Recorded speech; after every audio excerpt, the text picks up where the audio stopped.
खुलुमबाय। दिनै 1 सेप्तेम्बर 2025। गिबियावनो गोजोन फुंबिलिनि गाहाम हामलायनायखौ बयनिसिमबो जासिहरनाय थाबाय। राशिफलखौ फरायनायनि सिगां आंनिफ्राय आनान गसाइनिसिम आरज खालामनाय जायो दि दिनैनि साना बुहुमनि साफ्रोमबो सुबुंफोरनि थाखाय गाहामैनो गाहाम बारलांनो हायो। जेबो खैफोद आफोद जायालासे फैदो दानिया दिनैनि राशिफोरखौ खोनासंदिनि। गिबियावनो दङ मेष राशि। दिनैनि दिनाव गाज्रि जिंगा सिनांनो हागौ, जेखि जाया गोसोखौ हमथा। बृष राशि। मानिबा जेंनानि थाखाय जिंगा सिनांनो हागौ, गोसोखौ लोरबां लानो नाङा। मिथुन राशि।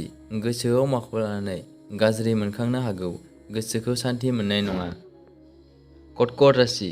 जेखि जाया शुभ खामानि मावनानै लानो हागोन, साननाया जाफुंनो हागौ।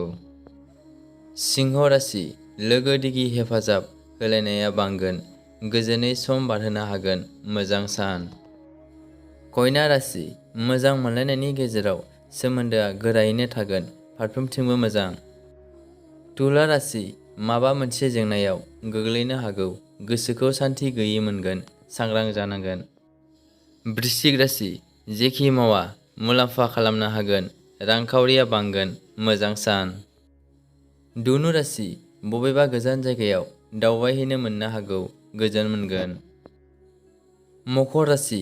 मोजां मोनलायनायनि दौलेंआ गोरा जागोन, गोजोनै सम बारहोनो हागोन। कुम्भ राशि। फालांगिरि मावग्रानि थाखाय गाहाम सान, मुलाम्फा खालामनो हागोन, गोजोन मोनगोन। मीन राशि। बहाबाफोर दावबायनानै गोजोननाय लानो हागोन, दिनैनि साना मोजां।